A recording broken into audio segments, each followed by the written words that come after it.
Covid നെഗറ്റീവായിട്ടും ചികിത്സ നടത്തിയ ആശുപത്രി പരാതിക്കാരിക്ക് 5 ലക്ഷം രൂപ നഷ്ടപരിഹാരം നൽകണം.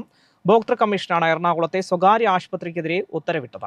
ഉറങ്ങാട്ടിരി സ്വദേശിനി സോജി റെനിയാണ് പരാതിക്കാരി. ടെസ്റ്റ് നെഗറ്റീവായിട്ടും അറിയിക്കാതെ അനാവശ്യമായി മരുന്നുകൾ നൽകിയെന്നാണ് പരാതിയിൽ പറയുന്നത്.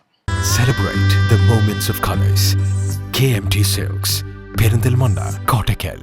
കോവിഡ് ബാധിക്കാതിരുന്നിട്ടും കടുത്ത കോവിഡ് ബാധിതർക്ക് മാത്രം നൽകുന്ന കടുത്ത മരുന്നുകൾ കഴിപ്പിച്ചെന്നും കോവിഡ് പരിശോധനാ ഫലം നെഗറ്റീവാണെന്ന് അറിയിക്കാതെ വീണ്ടും കോവിഡ് ചികിത്സ തുടർന്നെന്നും കാട്ടി എറണാകുളത്തെ സ്വകാര്യ ആശുപത്രിക്കും ഡോക്ടർക്കുമെതിരെ ഊർങ്ങാട്ടിരി കക്കാടംപൊയിൽ മാടമ്പള്ളിക്കുന്നിൽ സോജി റെനി നൽകിയ പരാതിയിലാണ് ജില്ലാ ഉപഭോക്തൃ കമ്മീഷന്റെ വിധി. 2021 മെയ് 26 ചില ആരോഗ്യ പ്രശ്നങ്ങളുമായി എറണാകുളത്തെ ആശുപത്രിയിലെത്തിയ സോജിക്ക് ആന്റിജൻ ടെസ്റ്റ് ഇന്റർടെർമിനേറ്റഡ് എന്നായിരുന്നു ഫലം. കോവിഡ് ഉണ്ടെന്നോ ഇല്ലെന്നോ പറയാനാകാതെ സ്ഥിതിയിൽ ഉടൻ തന്നെ RT-PCR ടെസ്റ്റ് നടത്തി. ടെസ്റ്റ് ഫലം നെഗറ്റീവായിരുന്നുവെങ്കിലും രോഗിയായ പരാതിക്കാരിയെ അറിയിക്കാതെ അതിതീവ്ര പരിചരണ വാർഡിൽ പ്രവേശിപ്പിച്ച് കടുത്ത രോഗികൾക്ക് നൽകുന്ന മരുന്ന് നൽകിയെന്നാണ് പരാതി. ഭർത്താവുമായോ ശാരീരിക അവശതകൾ നേരിടുന്ന മകനുമായോ ബന്ധപ്പെടാനാകാതെ മറ്റു കോവിഡ് രോഗികൾക്കൊപ്പമായിരുന്നു പാർപ്പിച്ചതെന്നും പരാതിക്കാരി പറയുന്നു.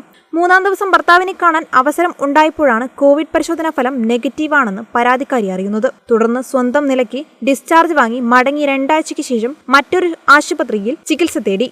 കിഡ്നി സംബന്ധമായ അസുഖമാണെന്നും അതിന്റെ ലക്ഷണമാണ് ഡോക്ടർ കോവിഡ് ലക്ഷണമായി കണക്കാക്കിയതെന്നുമായിരുന്നു പരാതിക്കാരിയുടെ വാദം. പരാതിക്കാരിയുടെ വാദങ്ങൾ ഖണ്ഡിച്ച ആശുപത്രിയും ഡോക്ടറും ചികിത്സയിൽ വീഴ്ചയുണ്ടായിട്ടില്ലെന്നും വാദിച്ചു. മരുന്ന് നൽകിയത് പ്രോട്ടോകോൾ പാലിച്ചാണെന്നും നെഗറ്റീവാണെന്ന് ഭർത്താവിനെ അറിയിച്ചിരുന്നുവെന്നുമായിരുന്നു ആശുപത്രിയുടെ വാദം. എന്നാൽ മരുന്ന് നൽകിയത് പ്രോട്ടോകോൾ ലംഘനമാണെന്ന് ചൂണ്ടിക്കാട്ടിയ കോടതി ആശുപത്രിക്കെതിരെ വിധി പുറപ്പെടുവിക്കുകയായിരുന്നു. 5 ലക്ഷം രൂപ നഷ്ടപരിഹാരവും കോടതി ചെലവായി 25,000 രൂപയും നൽകാനായിരുന്നു വിധി. കേരള വിഷൻ, മലപ്പുറം.